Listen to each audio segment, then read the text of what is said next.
It is 12:45 in the morning, March 10th, 1945.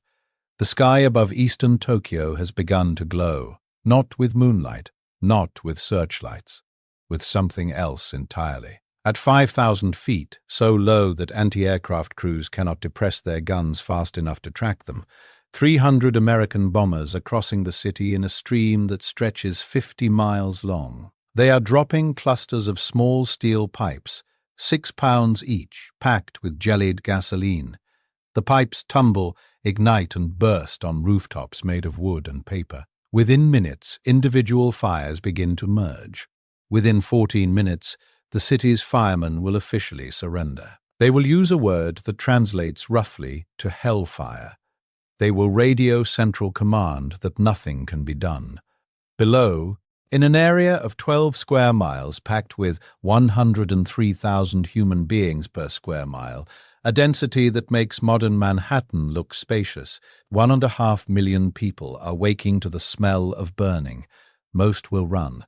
Many will not make it to the end of the block. In the next 90 minutes, more human beings will die in this single air raid than in the atomic bombing of Nagasaki, more than in any single act of aerial warfare in human history, before or since. By sunrise, 16 square miles of Tokyo will have ceased to exist, an area larger than Manhattan below 34th Street, gone in the time it takes to watch a movie. How did a 38-year-old son of an Ohio house painter, a man who'd worked as a gravedigger before joining the Army Air Corps, convince an entire bomber command to fly their planes at rooftop altitude, without guns, without armor, into the most heavily defended airspace in the Pacific? And why did he believe it would work when every officer around him predicted 50% losses? And here's the part that should disturb you. Tokyo was not the target that proved this worked. Tokyo was just the beginning. 66 more cities were already on the list. One of them, a small aluminum town called Toyama, would be 99% erased from the map. 99%. A city of 100,000 people, functionally deleted in a single night. By the end of this video, you will understand exactly how Curtis LeMay reinvented strategic bombing in 3 weeks, why his own statistician later admitted they'd all have been hanged as war criminals if they'd lost, and why the firebombing of Japan killed more people than both atomic bombs combined, yet remains the forgotten Holocaust of World War II. Curtis LeMay stepped off the transport plane on Guam January 20th, 1945, and inherited a disaster. He was 38 years old, the son of a house painter from Columbus, Ohio, a man who'd put himself through college working as a gravedigger, who'd spent his 20s ferrying mail planes and bombers across the Atlantic. He didn't smile. He rarely spoke more than necessary. He chain-smoked cigars, but never touched alcohol. His jaw was partially paralyzed from Bell's palsy, which gave his face a permanent expression that subordinates read as either fury or contempt. Both readings were often correct. The man he was replacing, General Haywood Hansell, a genteel tactician from Virginia who believed in precision bombing the way a priest believes in scripture, had spent 4 months trying to hit Japanese factories from 30,000 feet. The jet stream over Japan, 200-mile-per-hour winds at altitude that no one had predicted, shredded every bomb run. Accuracy hovered at 5%. 50 B-29s had already been lost.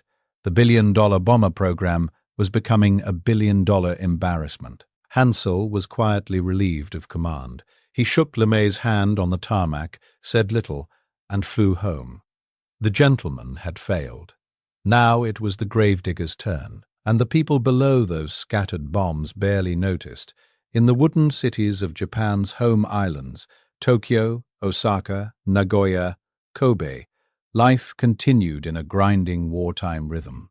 Factory workers, many of them women and teenagers pulled from schools, assembled aircraft parts in workshops that shared walls with family homes.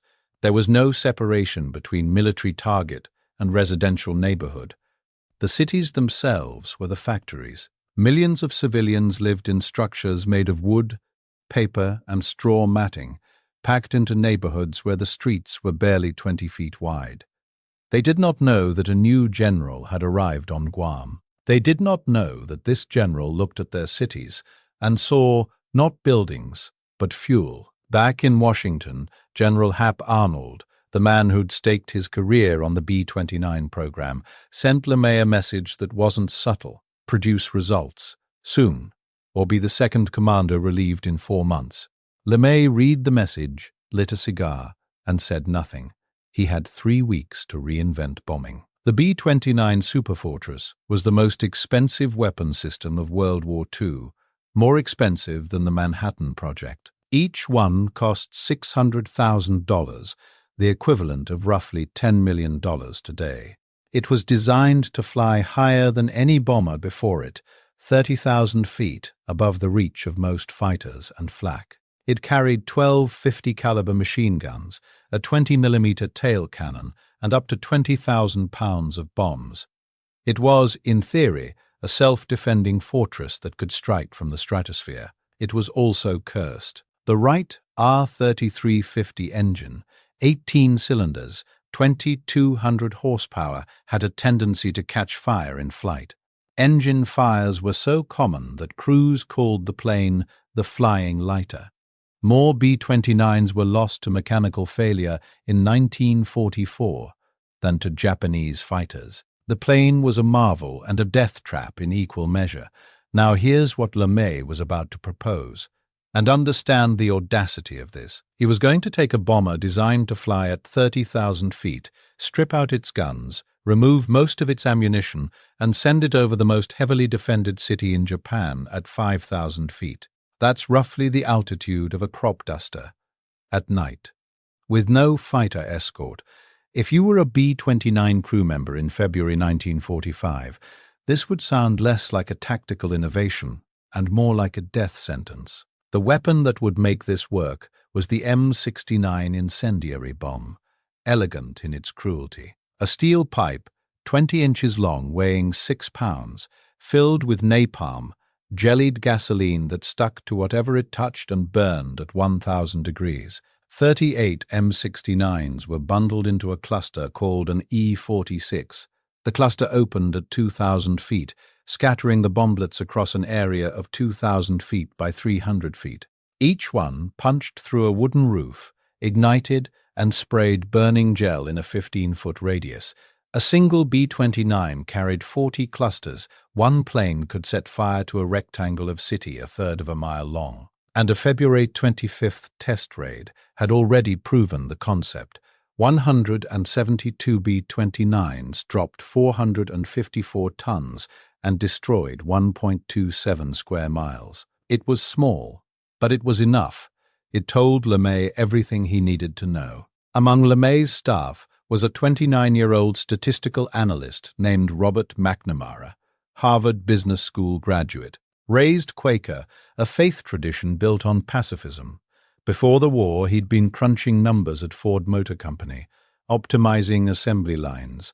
Now he was optimizing destruction. His job, calculate exactly how many bombers, dropping how many tons of incendiaries, at what altitude and spacing, would be required to create an uncontrollable firestorm in a Japanese city.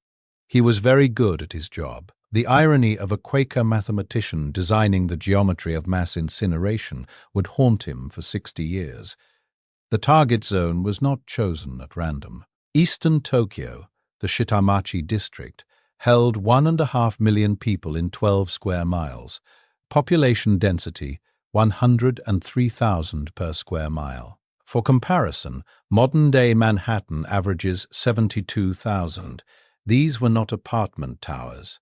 These were single-story wooden homes with paper walls, separated by alleys too narrow for fire trucks. The area contained small factories, machine shops, textile mills, woven into the residential fabric. There was no separating military from civilian. The entire district was, in LeMay's arithmetic, one enormous wooden target. The meeting happened in the first week of March. LeMay gathered his wing commanders in the briefing room on Guam. He laid out the plan. Night raids, low altitude, 5,000 to 8,000 feet, no guns, no ammunition except what the tail gunner carried, maximum bomb load of incendiaries. The room went quiet. Every man in it understood what low altitude, no guns meant. Japanese flak was heaviest below 10,000 feet. Night fighters prowled those altitudes. Without defensive armament, a single Zero could massacre an entire formation. Someone, the records don't preserve who, asked about expected losses. LeMay had already done the math. He estimated 5%. His subordinates estimated far worse. Hansel's people had predicted 50% losses if anyone tried this. 5% versus 50%. LeMay was betting 14 planes against 140. Arnold's threat still hanging over him made the gamble feel less like a choice and more like the only option left. He told them, "We're going to bomb at night. We're going to bomb low, and we're going to burn them down." No discussion, no vote. The decision had already been made. He later admitted privately that if the losses had been what Hansel predicted, if 140 planes had failed to return, he would have been court-martialed, relieved at minimum, possibly jailed. He ordered the mission for March 9th. 300 planes. Tokyo. Whether this was courage, calculation, or simply a man cornered into gambling everything, historians have argued for 80 years. What is beyond dispute is that Curtis LeMay bet his career, the lives of 3,000 airmen, and the future of strategic bombing on a single night. And notice what LeMay did not say in that meeting. He did not say, "We're going to kill 100,000 civilians." He said, "Burn them down," the language of structure, the language of targets, not the language of people. That distinction between what the plan described and what the plan accomplished is the moral fault line that runs through this entire story. Years later, in his 1965 memoir, LeMay would write with characteristic bluntness, "Killing Japanese didn't bother me very much at that point. It was getting the war over that bothered me. So killing Japanese, if that would end the war and save American lives, that didn't bother me." That is the voice of a man who has already decided how history should remember him. Whether it's honesty or performance is a question only LeMay ever knew the answer to. On the evening of March 9th, 1945, the first engines began to turn over on the runways of Guam, Tinian, and Saipan. 300 bombers, 3,000 men, 15 hours of ocean between them and the largest city in Japan.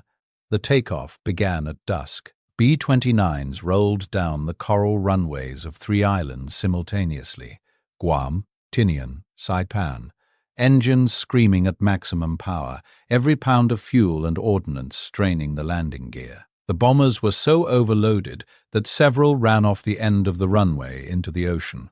One crashed on takeoff, killing the entire crew. The others climbed slowly into a darkening Pacific sky and turned northwest. 279 Superfortresses. Organized into 4 bomb groups, the 334th, 498th, 499th, and 504th. The stream of aircraft stretched 50 miles across the ocean, visible to one another only by the blue exhaust flames of their engines. Each plane carried 40 clusters of M69 incendiaries. Each crew numbered 11 men. Total, over 3,000 Americans flying into the night at 220 miles per hour, facing a 15-hour outbound flight across open water, with nothing to do but think about what waited at the other end. Colonel John B. Montgomery, a rancher from Texas, square-jawed, steady-handed, led the Pathfinder group. His 12 planes would arrive first, 30 minutes ahead of the main force. Their job, mark the target area with a burning X of incendiaries, a rectangle 1.5 miles long by 1 mile wide, so the bombers behind them could aim for the center of the fire. Before departure, LeMay had told his assembled crews with his characteristic economy of language, "You've got to kill people, and when you kill enough of them, they stop fighting." No preamble. The men filed out to their planes. Think about what these crews were feeling for 15 hours over Black Ocean. They'd been told to fly low enough for anti-aircraft gunners to see the rivets on their wings. They'd been told their guns were removed. If a Japanese night fighter found them, their only option was to hope it missed. 15 hours to sit with that knowledge. 15 hours of Pacific darkness and the droning of engines that might catch fire at any moment, because the Wright R-3350 was still, even now, the most mechanically unreliable engine in the American arsenal. The flight from the Marianas to Tokyo covered roughly 1,500 miles. The distance from New York to Los Angeles is greater, but overland, with landmarks, with hope. This was open ocean. The Pacific at night was absolute blackness. No reference point, no horizon, just the vibration of the airframe and the instruments glowing green in the cockpit. Engine temperatures crept upward. On at least 3 planes, engines caught fire during the crossing. 2 turned back. 1 crew extinguished the blaze and continued. LeMay, back on Guam, paced his operations room. He later wrote, "I was prepared to go down with my bombers if necessary." A curious statement from a man who was not, in fact, on any of those bombers, but who understood that his career, and perhaps his freedom, depended on what happened in the next few hours. At approximately 7:30 in the evening local time, the leading edge of the bomber stream crossed the Japanese coast south of Tokyo. The sky was clear, unusual for March. Visibility was excellent. Below, the blackout was in effect. Tokyo was dark, its millions asleep or sheltering. No searchlights snapped on. No flak rose to meet them. The Japanese air defense system, calibrated for high-altitude attacks at 25,000 to 30,000 feet, was confused by radar returns showing aircraft at 5,000 to 8,000 feet. Controllers assumed the readings were errors. By the time they recalibrated, Montgomery's pathfinders were already over the target. This is the terrible genius of LeMay's gamble. The Japanese had built their entire air defense network around one assumption, that bombers would come high. Every gun emplacement, every fighter patrol altitude, every radar setting, all calibrated for 25,000 feet and above. LeMay didn't defeat the defenses.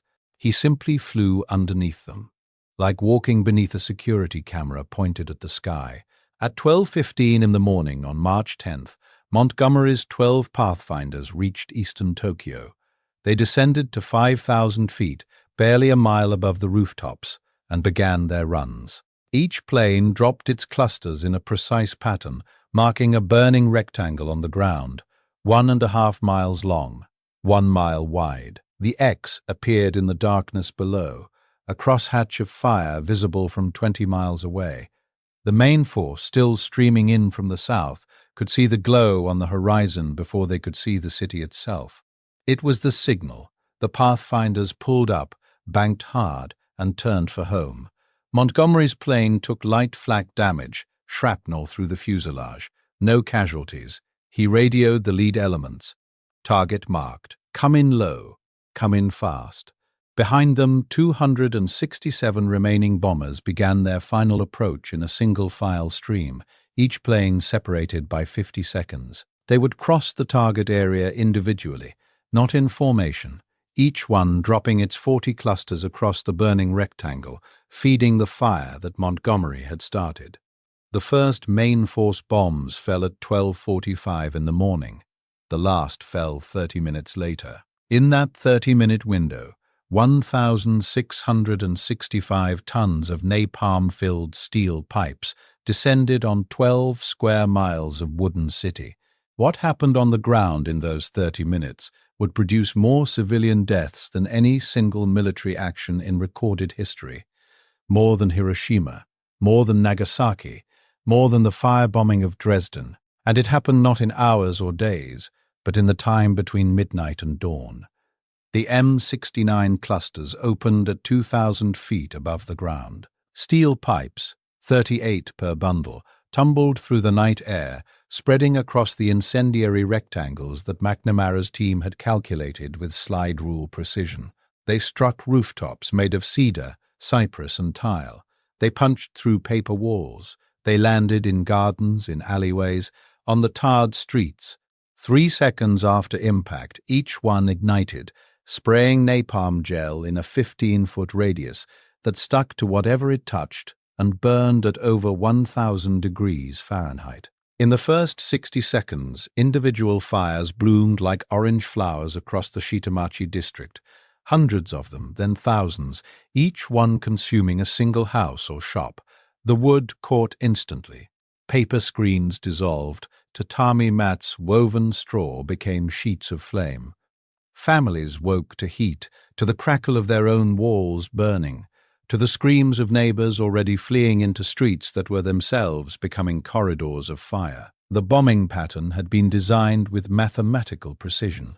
Each B-29 laid its fire strip perpendicular to the wind direction, the 17 to 28 mile-per-hour ground wind, a March gust blowing northwest to southeast, would push the fires together. Individual blazes would merge into walls, walls into waves, waves into something that had a name: conflagration. A fire that creates its own weather. The 1,665 tons that fell in 30 minutes were not random.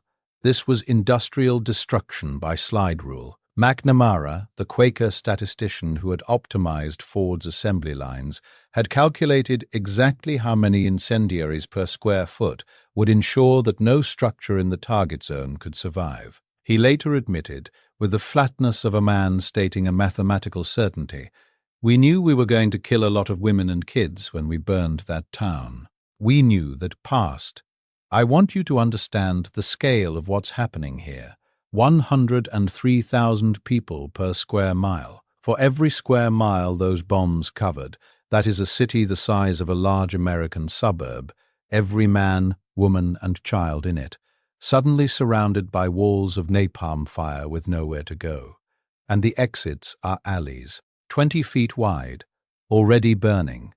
The Tokyo Fire Department responded within minutes. Fire stations across the eastern districts dispatched every available engine, horse-drawn pumpers, and hand-operated units, because gasoline for motorized trucks was reserved for the military. Fireman Takeichi Takahashi, a 40-year-old veteran of the Yokohama department, transferred to Tokyo's eastern station, led his crew toward the Sumida River district, where the fires were densest. They lasted 14 minutes. The individual fires were already merging by the time the first engines arrived. Walls of flame. Witnesses described them as rivers of fire flowing down the narrow streets, moved faster than a man could run. The heat generated its own wind. Superheated air rose, pulling fresh oxygen in from the edges at hurricane force. The resulting updraft created a vortex, a fire tornado that ripped roofs from buildings and hurled burning debris hundreds of feet into the darkness. Takahashi's crew connected their hoses to a hydrant on the bank of the Sumida. The water pressure died almost immediately. Mains had already melted. At 1 a.m, 14 minutes after the main bombing began, Tokyo's fire department headquarters received a single radio transmission from the eastern stations. The word used was jigoku, hell. The message stated that organized firefighting was impossible. Concede the district. Takahashi did not survive. His body was found 3 days later, still near the hydrant fused to the melted rubber of his hose. 14 minutes. That is the number that defines this raid more than any other. Not the tonnage, not the square mileage. 14 minutes from first bomb to total surrender of the fire service. In 14 minutes, a city of 7 million people lost all organized capacity to fight the flames consuming it. Everything that happened after that was simply waiting for the fire to burn itself out, or to consume everything in its path. Michiko Kyuka was 14 years old, a schoolgirl from a merchant family in the Honjo ward, one of the densest residential areas in the target zone. She woke to her mother shaking her. The ceiling was glowing orange, not from inside the house. From outside, the entire street was on fire. The family ran. Thousands of others ran with them. A tide of humanity pouring toward the Sumida River and the canals, the only open spaces in a neighborhood where every building was now fuel. The streets were 20 feet wide. In some places, the fire had already crossed overhead, forming tunnels of flame. People ran through them, clothes igniting, the air itself so hot it seared the lungs before the flames touched skin. The fire created its own wind, gusts of 100 miles per hour that knocked people flat, picked up children, flung burning timbers like projectiles. The sound was not crackling. It was roaring, a continuous low thunder that drowned out everything else. Visibility dropped to zero within blocks of the fire's center. Survivors described running blind, following the press of bodies, stumbling over those who had fallen. Michiko reached the Sumida River. Thousands were already in the water, but the water itself was heating. Burning debris floated downstream. People in the shallows suffered terrible burns from the scalding water. People in the deep center were pushed under by the mass of bodies pressing in from the banks. Michiko survived by clinging to a concrete piling under a bridge. She watched families disappear beneath the black water. She was 14 years old. Above this, 2,000 feet above the screaming and the fire and the river choked with bodies, the B-29 crews could smell the burning. At 5,000 feet altitude, the stench of an incinerating city reached them through sealed cockpits. Tail gunners reported that the turbulence from the rising heat threw their planes sideways, updrafts so violent that several bombers were flipped nearly inverted. They could see the ground. They could see the people. By 1:30 in the morning, the individual fires had merged into a single conflagration, covering 6 square miles and expanding. The fire's core temperature exceeded 1,800 degrees Fahrenheit, hot enough to melt glass, to turn canal water to steam. The updraft column rose to 30,000 feet, visible to bomber crews still inbound from 100 miles away as a pillar of red light against the night sky. The last bombers dropped their loads at approximately 1:15 in the morning, but the fire continued to spread for another 4 hours, consuming everything combustible in its path. It moved eastward with the wind, jumping canals, leaping fire breaks, consuming neighborhoods that hadn't received a single bomb. The incendiaries started the fire. The wind fed it. The city's own architecture, its density, its wood, its paper, its straw, fueled it. Some B-29 crews, arriving late over the target, reported that the fires were so intense they could no longer identify the target rectangle. They dropped their bombs on the edges of the inferno, spreading it further into neighborhoods that had not been part of the original plan. The conflagration expanded beyond its designed boundaries by nearly 4 square miles. What McNamara had calculated as a 12-square-mile operation was becoming something no one had calculated at all. Japanese anti-aircraft crews, initially paralyzed by the low altitude and speed of the defenseless bombers, began to find their range after the first 15 minutes. Flak batteries in western Tokyo opened fire, but the thermal updrafts from the Firestorm disrupted their targeting. Shells that should have hit planes at 5,000 feet were deflected by walls of rising superheated air. The fire itself became the bombers' shield. The very destruction they had caused was now protecting them from the consequences of having caused it. Not every B-29 escaped. 14 planes, the 5% loss rate that vindicated the gamble, did not return. Some were hit by flak. Some suffered engine fires, those cursed R-3350s finally failing at the worst possible moment. Some flew too low over the inferno and were caught by updrafts that slammed them into the smoke column. Their crews vanished into the same fire that was consuming the city below. By 4 in the morning, the fire had consumed everything it could reach. There was nothing left to burn. 16 square miles of eastern Tokyo, a district that had held 1.5 million human beings 8 hours earlier, was ash. Not rubble, not ruins, ash.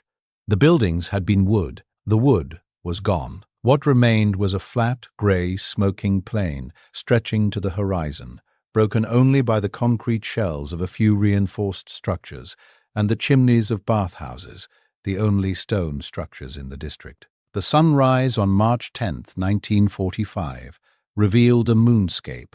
The Sumida River was choked with bodies, so many that the water appeared solid in places. Survivors, those who had reached parks, open ground, or the river's far bank, staggered through the ash in silence. The gravedigger's son, watching from Guam as the post-mission reports arrived, lit another cigar and began planning the next raid. The Tokyo Metropolitan Police Department released their official count days later: 83,793 dead, 40,918 wounded, 267,171 buildings destroyed, 1 million people homeless in a single night. But everyone, including the Japanese government, knew the police count was low.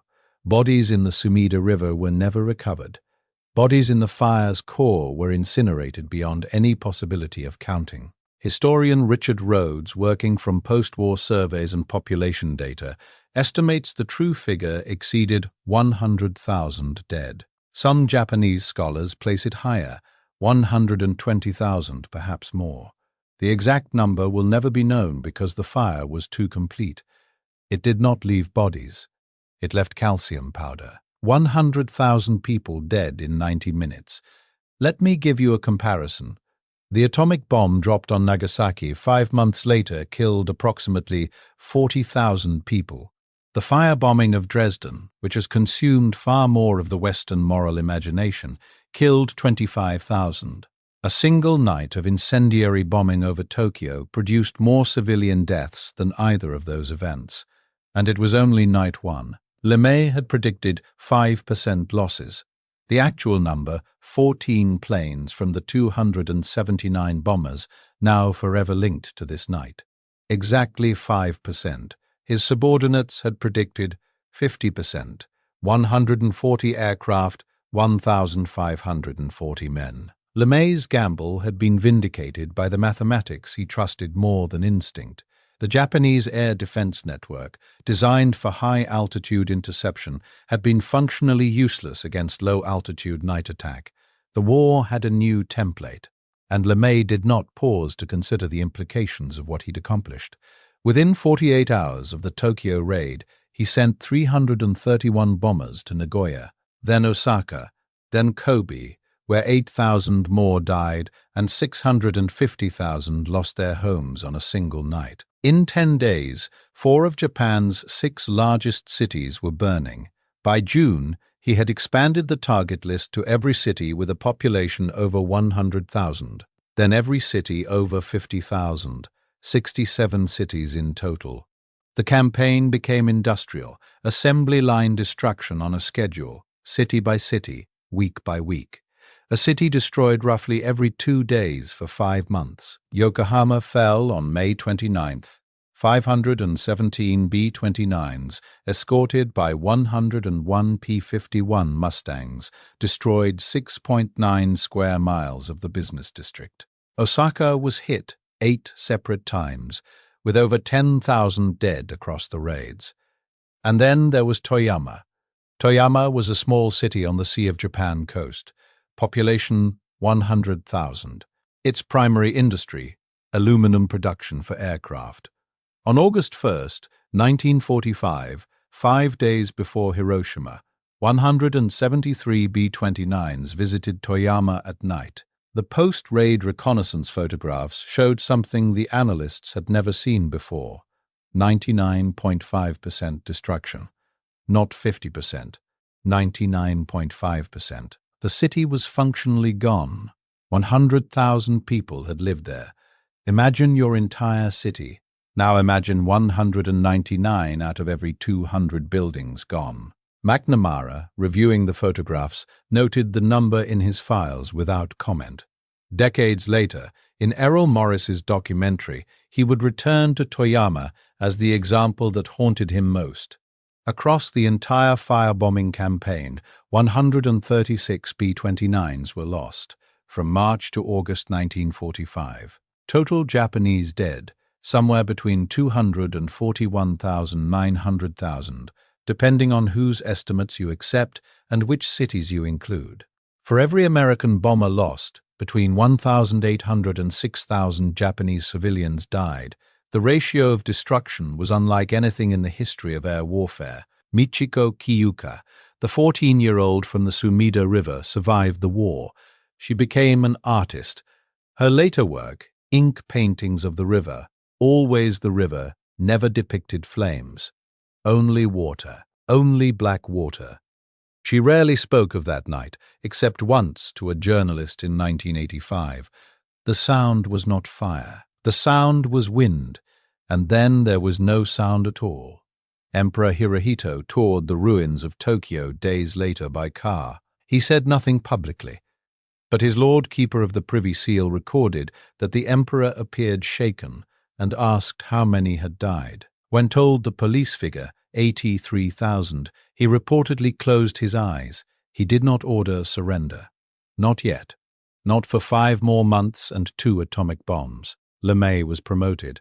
He received a commendation for outstanding leadership. He was 38 years old and had killed more people in 5 months than any single military commander in history. He expressed no regret then. He expressed no regret later. When asked by a reporter in 1965 whether the firebombing was justified, he responded, "I suppose if I had lost the war, I would have been tried as a war criminal. But the campaign's end was just the beginning of a historical reckoning that has never fully arrived." Here is what should trouble you most. The firebombing of 67 Japanese cities, which killed more people than both atomic bombs combined, occupies almost no space in Western historical memory. Hiroshima and Nagasaki became symbols. They generated peace movements, literature, a permanent moral vocabulary. The firebombing generated almost nothing. No museum in the West is dedicated to it. No Hollywood film tells its story. The very scale of the destruction, its repetition, its industrialization, city after city after city, made it paradoxically invisible. A single catastrophe becomes history. 67 catastrophes become statistics. And here is a fact that should reframe everything you've heard in this video. The Japanese government did not formally acknowledge the firebombing dead until 2007. For 62 years, the victims of LeMay's campaign existed in a legal and memorial limbo, not honored as war dead, not compensated as civilian casualties, not counted in official memorials. Tokyo's modest memorial, built in 2001, lists approximately 100,000 names. But independent researchers estimate that tens of thousands of dead were never identified, never reported, never named. They burned so completely that they left no trace for the record. In 2003, Robert McNamara, by then 87, frail, tortured by Vietnam, sat before Errol Morris's camera and said the words that Curtis LeMay never would. LeMay said, "If we'd lost the war, we'd all have been prosecuted as war criminals." And I think he's right. He, and I'd say I, were behaving as war criminals. The Quaker statistician who'd optimized the burn patterns. The 29-year-old who'd one day run the Vietnam War and send 58,000 Americans to die in a jungle for reasons he later admitted were wrong. McNamara spent his final years in a kind of public penance that LeMay refused categorically. LeMay died in 1990. He never apologized, he never wavered. The gravedigger's son took his certainty to the grave. It is 12:45 in the morning, March 10th, 1945. The sky above eastern Tokyo is glowing. 14 minutes from now, the firemen will surrender. 90 minutes from now, the 100,000 who died that night will be gone. And in a concrete operations room on Guam, 1,500 miles away, a 38-year-old man who once dug graves for a living is about to learn that his gamble worked, and that 66 more cities are waiting on his desk. The fire is still burning. It has never really stopped.